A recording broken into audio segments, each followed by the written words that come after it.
But I'm a former practitioner in New York City working in the Bedford-Stuyvesant community for over 10 years. So it's really my extreme pleasure to lead us the spring capstone entitled Greening NYCHA Developments in Bedford-Stuyvesant. The origins of this capstone really stem from a 2009 Smart Growth Technical Assistance Award that was granted to the Bedford-Stuyvesant community to look at opportunities to move sustainability efforts in the neighborhood. As a result, the work really facilitated kind of a community-led move to take the plans and goals of Plan YC 2013 and move them to an actionable plan that would achieve better environmental outcomes for the entire community. So as a result, neighborhood stakeholders led by the Coalition for the Improvement of Bedstuy have worked and moved mountains to create a sustainability plan based on these EPA recommendations. One priority area was really looking at green retrofitting opportunities throughout the community. In the same vein, there are over a dozen New York City Housing Authority developments or NYCHA developments throughout the community, and that represents about 20,000 residents in the entire neighborhood.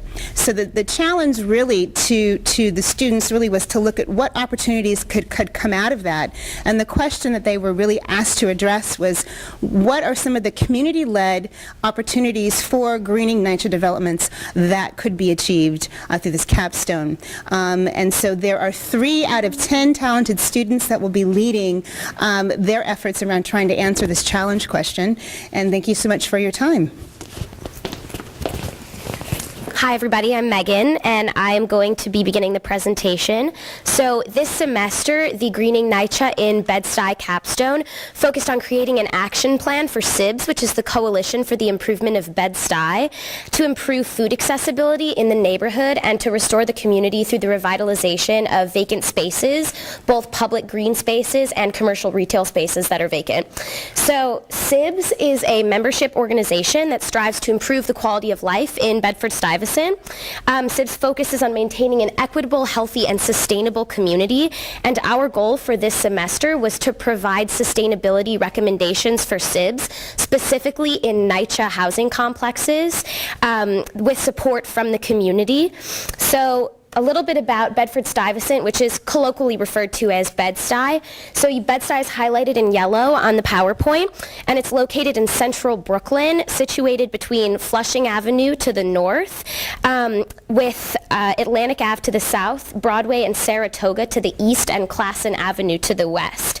In 2010, Bedstuy was home to 152,985 residents, and of those residents, like Melissa said, 20,000 of them live in NYCHA housing facilities.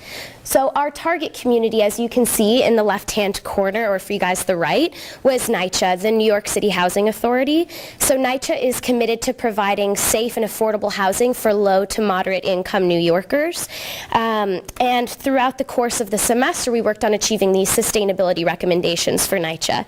So the mandate was to understand the impact of NYCHA's portfolio in Bedstuy, to address greening opportunities within NYCHA, to identify community advocacy and programming opportunities within NYCHA, and then finally to provide policy solutions that we could represent to CIBS.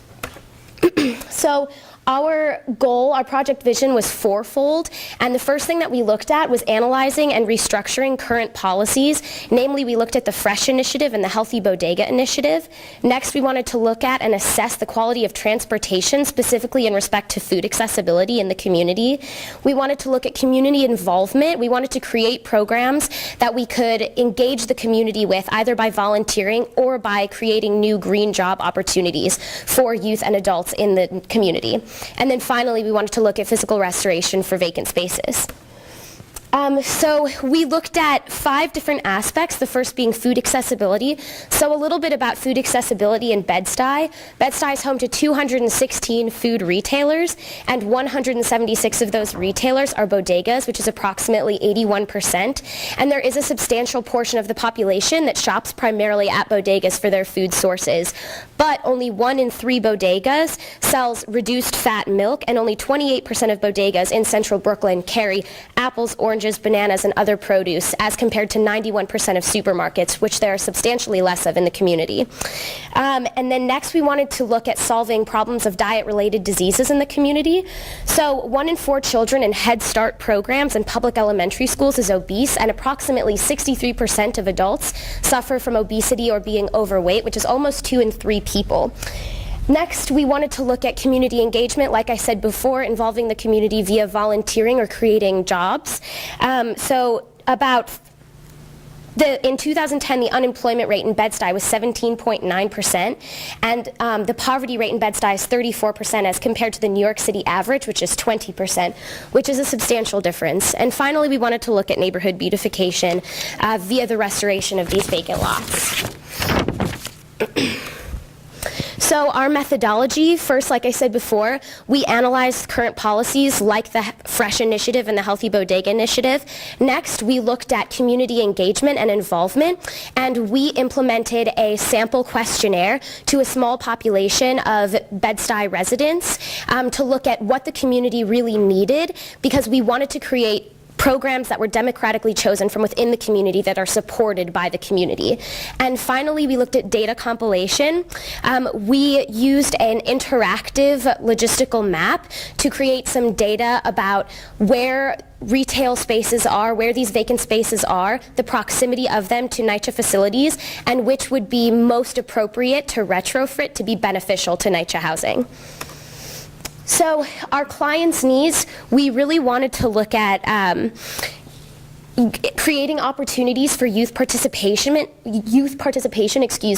and youth involvement. We wanted to look at green job training because of the unemployment rate in Bedstuy, and we wanted to look at neighborhood revitalization, both aesthetically and commercially. So, in respect to food security, we had a 4-fold focus. So first, we analyzed and critiqued the Fresh Initiative.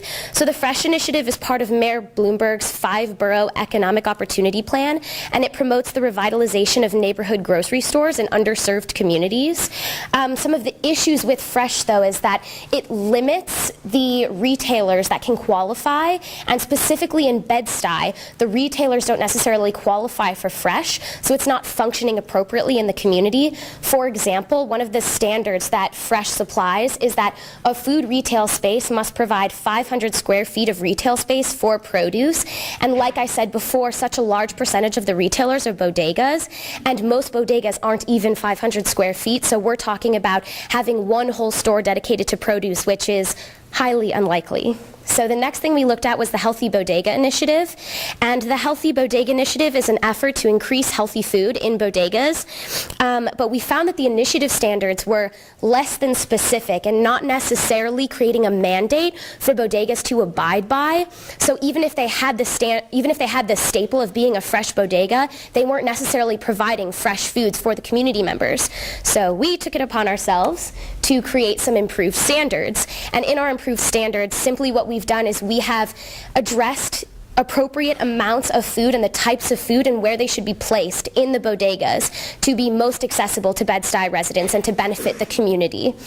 And then we looked at, finally, a shuttle program. So this was our big proposal that we were really excited about. So we're interested in proposing a low-cost or free shuttle service, as transportation is one of the issues for residents in Bedstuy. There are a lot of elderly residents who live in the NYCHA housing complexes, and sometimes it's a longer than a 10-minute walking distance to reach a food retailer with healthy foods. So we're proposing this low-cost or free shuttle, and we have a proposed route, which is the shuttle would begin at Tompkins Park, which is an accessible point for a couple of NYCHA campuses, and then that shuttle would travel to the Hattie Carthen Farmers Market, as well as our proposed pop-up co-op, which we are suggesting. And Talia will talk about that a little bit later.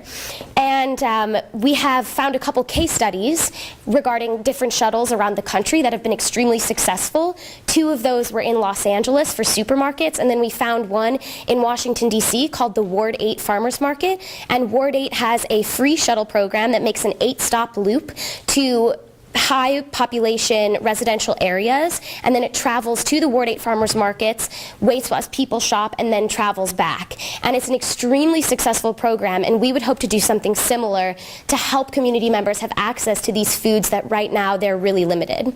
So now I'm going to hand it over to Melissa to talk about community engagement. Hi, I'm Melissa. I'm going to talk to you all a little bit about our community engagement efforts and that part of our recommendations going to SIBS, our client. We really think that it's important that these recommendations be democratic and integrated into the community. So in order to do this, we wanted to get a sampling of some of the community's needs, interests, and where there are holes in that we could fill with our recommendation. So this is an example of the questionnaire that we handed out to many residents in Bedstuy, NYCHA, housing. We handed them out mostly to resident tenant association leaders because we thought that those people would be the people that really have their finger on the pulse of resident needs. So we asked them 3 different categories of things. We asked them demographics, so we could see what type of people are we targeting. We wanted to know their age, their housing unit, and their family size. We asked them food security questions, so how long does it take them to get to their food source? And for that matter, what is their food source? Is it a bodega? Is it a supermarket? Is it a green market? And then we asked them about their interest in environmental initiatives and sustainability in general, and their willingness to participate in those. So this is our first and probably most important result. We asked them how do they get